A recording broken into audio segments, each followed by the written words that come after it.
What's up, bookworms, and welcome back to the Book Nook. I'm super excited to be back making another video for you guys. Today we have a really special treat in store for you. We're going to be reviewing a really good book, and this book is, as you can see, Dune by Frank Herbert. And this book, like I said, is a really good one, and it came out like a really long time ago. I'm not exactly sure when, but it's been able to influence a lot of popular culture, a lot of novels, a lot of movies. So it's had a really wide impact and a large reach. So let's talk about it a little bit. So first, I just want to give you guys, a brief summary, a quick reading of what it's about before I get into the real book review. So let's do it. Dune is set in the distant future amidst a feudal interstellar society in which various noble houses control planetary systems. It tells the story of young Paul Atreides, whose family accepts the stewardship of the planet Arrakis. While the planet is an inhospitable and sparsely populated desert wasteland, it is the only source of melange or spice, a drug that extends life and enhances mental abilities. Melange is also necessary for space navigation, which requires a kind of multidimensional awareness and foresight that only the drug provides. As melange can only be produced on Arrakis, control of the planet is coveted and dangerous undertaking. The story explores the multi-layered interactions of politics, religion, ecology, technology, and human emotion as the factions of the Empire confront each other in a struggle for the control of Arrakis and its spice.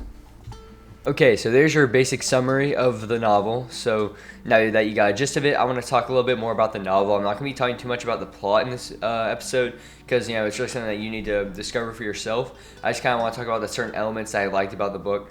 So first, I want to talk about how much I love the world building. And basically, everyone who reads this can agree that the world building is absolutely unmatched here by Frank Herbert. It's done really well. It's up there with the levels of, Lord of the Rings, stuff like that, Harry Potter. Like, they could build an entire theme park land of it. It's like that kind of level of immersion where it's so well made, it feels like you're really sucked into the story, and really less of a book really, and more like an experience. Like, you're really there. You can really feel like you're in the world of Arrakis because of how detailed it is and how well made it is. So I love that part, and I also really enjoyed how intelligent Frank Herbert is. Whenever you read this novel, you can really tell how smart he is, and really he's a writing genius. You can really tell how much stuff is going on in his head while he's trying to write this. And that was a part I really liked as well. And another strong suit of this novel that was also incredibly thought-provoking. So it's a lot of really interesting topics that are brought up, and there's a lot of debate going back and forth, and it's really something that you, the reader, can join along in and really kind of get to participate in, take your own side on certain topics, so that's always fun. But it's also thought-provoking in the way that it's such a difficult read that you really have to spend a lot of time thinking about it and really thinking how the world works, and it takes up a lot of brain power. So it's fun to read in that way, that it's pretty difficult to get through. And if I would ever reread a book again, this would definitely be it, just for how many things there are to pick up on and nuances of the world that you can keep on learning every time you read. So it's great in that sense.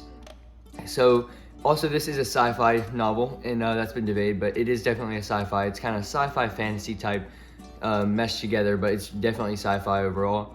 And so you'd think that there'd be a lot of technology in a sci-fi, but it's really less technology and more about the social sciences of the world, like politics and economics. There's a lot of politics in there. So me in real life, I'm not much of a politic guy. I can't really vote or do anything because I'm only 16. But in this world, the politics, that's really a main part of the novel, and one of its strong suits is how well it brings the world politics and lets you kind of see into that world. So there's one chapter I remember, it's the dinner party scene, and it's 50 pages of nothing but just straight politic talk. So there can be slow parts like that, but also you have to just know what you're getting into. If you enjoy the politic type stuff like this and debates, then you definitely like this book a lot. So a lot of themes in this novel seen throughout is power, religion, customs, fate versus free will, man versus nature, overpopulation, and politics, of course, which are very creative and just great overall. So it's a great sci-fi book. So if you love sci-fi, you should definitely read this book because, it's one of the first sci-fi novels that's had a big influence on a lot of other popular culture, like Star Wars, for example. George Lucas has taken a large, very, very large inspiration from this book. It's actually crazy that Frank Herbert didn't try to copyright him because so many of Star Wars is actually inside of this book. So if you enjoy Star Wars, then definitely this is a read. a lot of stuff. If you enjoy books at all, not just sci-fi, if you love books, this is a book that you need to read. You need to have it on your list.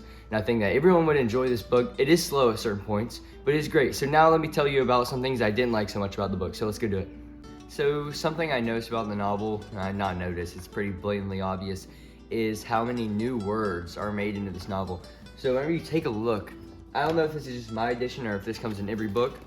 If you go to the very back, let me see if I can find it. There's an entire glossary. This is an example of that right here. There are so many pages of words. So many new words are created and they're thrown all at you all at once that it's hard to keep up sometimes, and it's really easy to get lost, and it's easy to put the book down and not pick it back up. It took me a while to finish just because it's really difficult to see a word. You're like, what does that mean? And then flip all the way to the back and try to figure out what it means. And then you still don't understand what it means. Really, you just need to keep reading, know what you're getting into before you read it, just soak it all in. You're not meant to understand everything. You understand it as you go and you keep learning, but that's why I said it'd be so good to reread again now that I know what a lot of the words mean. It'd have a lot deeper of a meaning.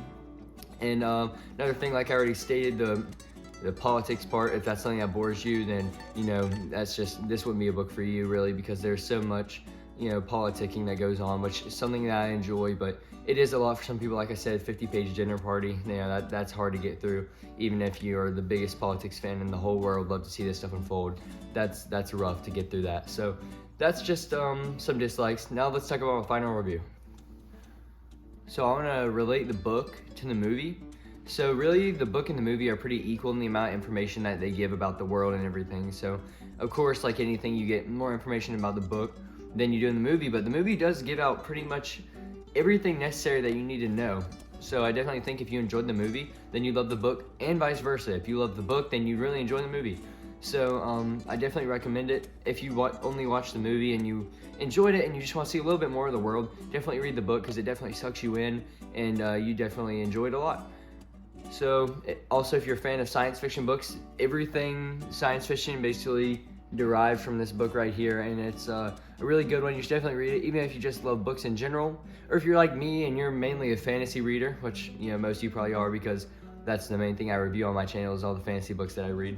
But this is a good transition if you're trying to read a little bit more science fiction or something like that, and it's kind of a cross up between fantasy and science fiction, like I mentioned earlier. But it's really kind of like a stepping stone from fantasy into science fiction if you want to read some more. So I definitely think it's good in that sense. But now, I want to thank you all for watching. Remember to like and subscribe if you enjoyed. Remember, stay true, be you. I'll see you bookworms in the next episode. But until then, read on.